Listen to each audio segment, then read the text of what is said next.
Hey guys, Nick here with another Dragon Ball What If topic video for you guys today. And today, we see the result of what Vegeta's true plan for being under Frieza's command really is, and how it will turn out. Now, last time we left off, Vegeta, along with Tarble, Raditz, and Nappa, had all landed on planet Yardrat, and Vegeta striked a deal with Master Pubara, the leader of the Yardrat people, in exchange for training all four of them and giving all the Yardratian powers and improving their own powers. The planet Yardrat and its civilians would remain unharmed, which Master Pubara read Vegeta's mind, because the Yardratians also can do that, and figure out his true plan to kill Frieza, and he agreed, surprisingly. So, Vegeta, in tow with the rest of the Saiyans, report back to Frieza, and Vegeta, staging a lie, saying that this planet is much tougher than the others, and he wants to make extra sure that the planet is ready for Frieza's eventual conquering, basically. Now, this did take Frieza off guard, because usually whatever planets the Saiyans went to, or his men went to, they were conquered or just destroyed easily. But Vegeta does say some things to go along with what Frieza's conquering would entail, so he believes them, surprisingly. And today, we see the result of the Yardratian training between Tarble, Vegeta, Raditz, and Nappa. Now, if you guys are not familiar with the Yardratian training, basically, instant transmission for a starter, because Goku got that before any other Yardratian technique was known, until the Dragon Ball Super manga came out, and then we figure out basically everything. Anyways, there's instant transmission, healing, copies, gigantification, and forced spirit fission, basically taking anyone's energy out and dispelling it. And every one of the Saiyans, Tarble, Vegeta, Raditz, and Nappa, they get all of these moves over a good amount of time. And their powers, also because of this, grow substantially well too, with Vegeta obviously still remaining the strongest. But their powers, especially Tarble's, because he's the main focus, have basically gone over every one of Frieza's main people, barring maybe Ginyu. Vegeta definitely close to Ginyu. Anyways, over time, Frieza begins to grow more and more suspicious, because the Saiyans have been gone now for a long time, and he begins to think, was this all a trick? But he doesn't really think that with Vegeta and everybody else that they would betray him. But whatever slight doubt he had about the Saiyans betraying him slowly backfires as he hears 4 Saiyans are on his planet. Now, granted, he did think that this was some elaborate plan for the Saiyans to backstab him because, Bardock, anyone?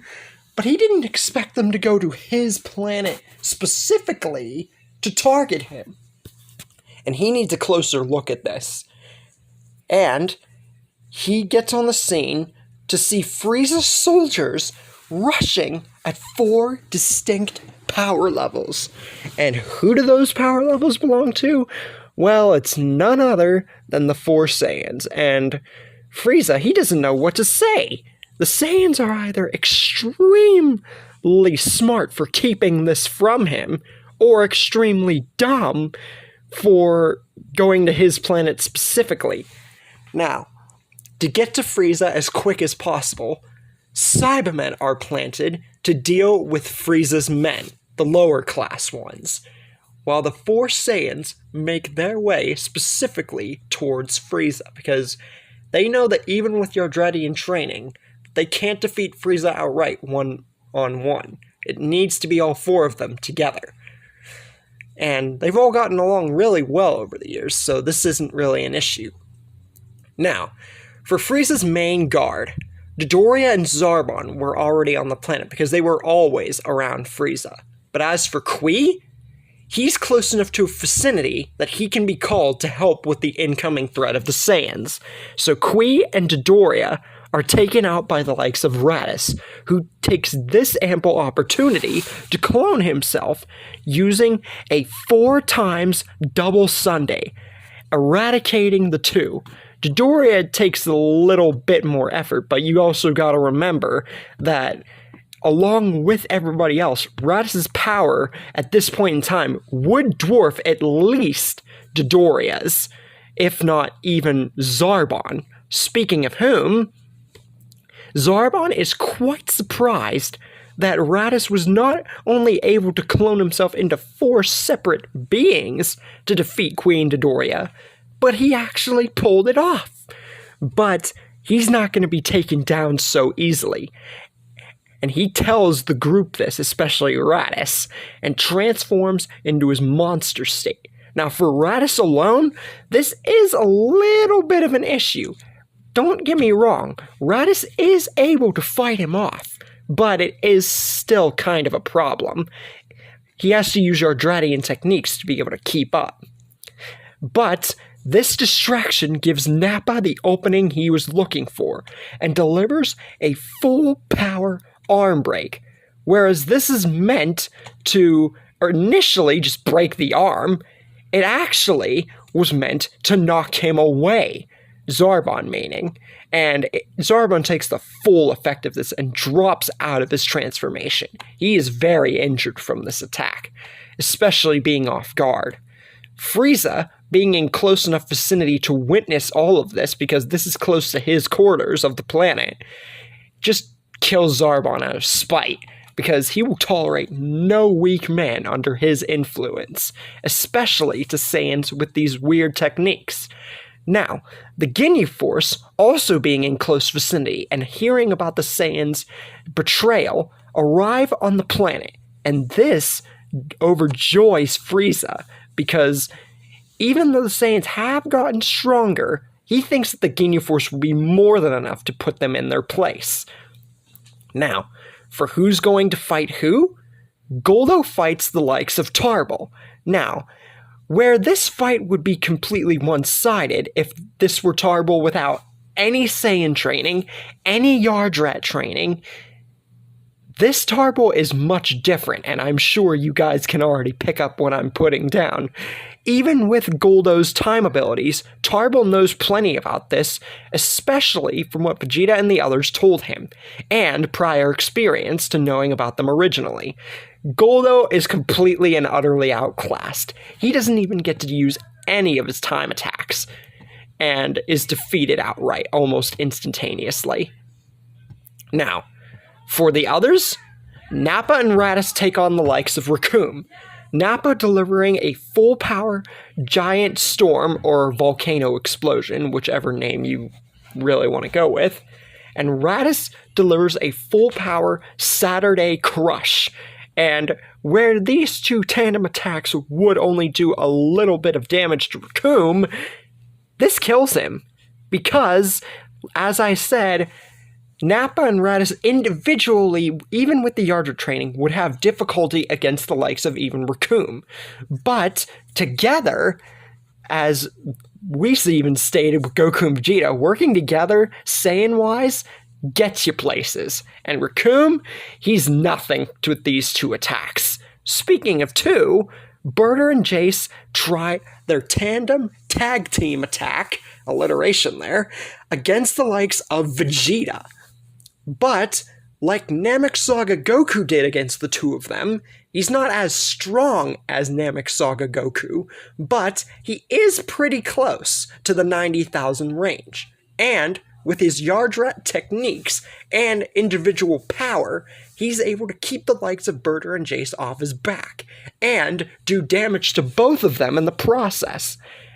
And, once he's had enough of tiring himself out, toying with these two, alliteration again, he just ends the fight completely with everything he's got powered into a double Gala cannon, a move that we've seen from him using against several others in the past, including Ginyu in the canon story. Ironic. Ginyu Force, ha ha ha. Anyway, with that, all the Ginyu Force members are defeated within a matter of minutes, basically. Now, for Captain Ginyu, he cannot believe what he's seeing.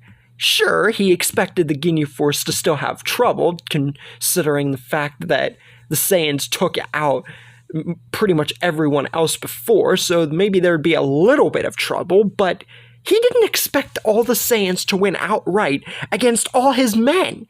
And he knows that even if he were to go in with all these random techniques, they'd just overpower and subdue him. So, with no other options left, Captain Ginyu goes for his alternative, the body swap, against Vegeta, strongest. Now, where this move may have had some chance of winning if this were the original Vegeta at this point in the story, even with Vegeta's prior knowledge of it, this Vegeta is way different.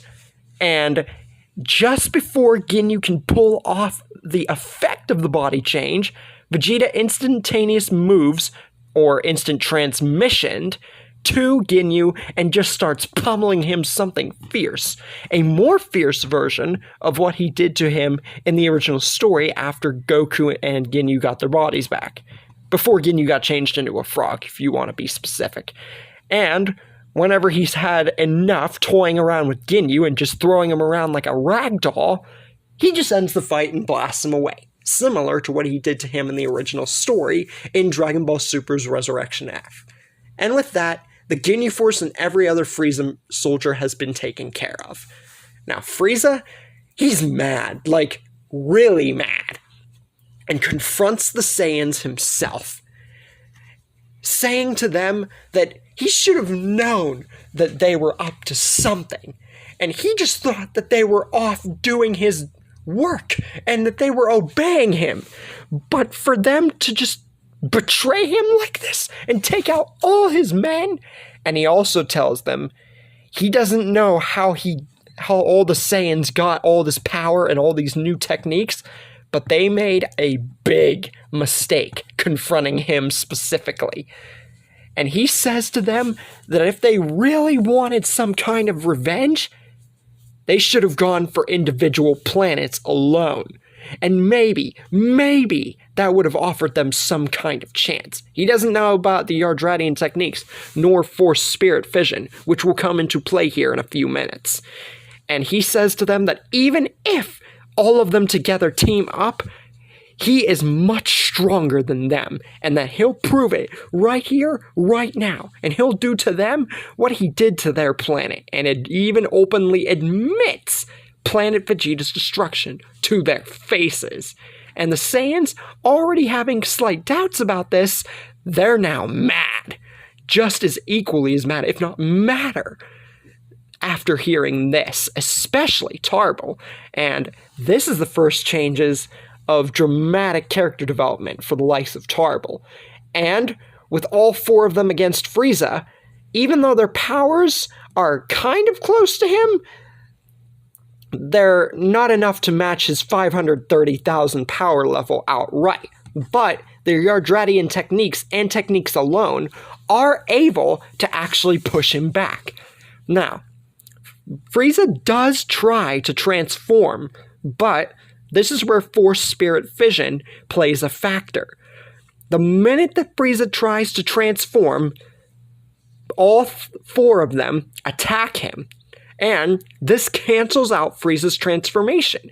And before Frieza even has time to process this, Vegeta urges all four of them to use everything they've got, since Frieza's definitely tired out at this point.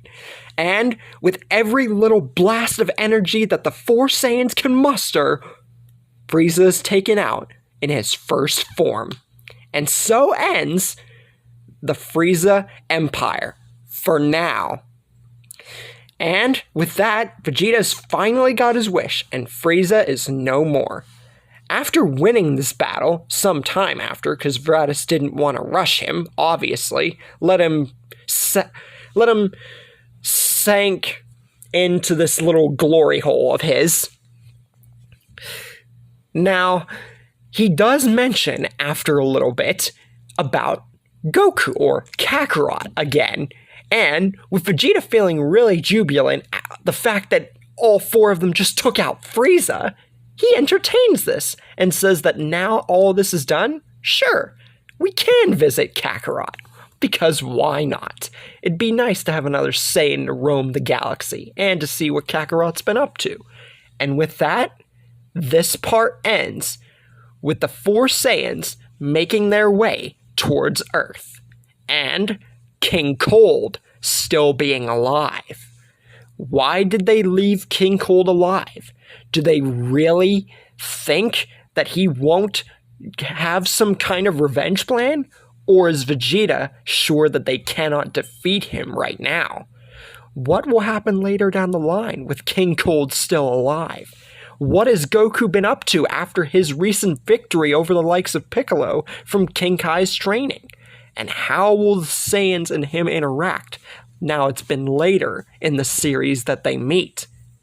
That's where we end things for the moment. A lot of cliffhangers, but I genuinely hope that you guys enjoyed this part and are enjoying the What If Vegeta raised Tarble series as a whole so far. If you guys have any ideas that you'd like to recommend, as always, leave them in the video or community tab, whichever you're liking.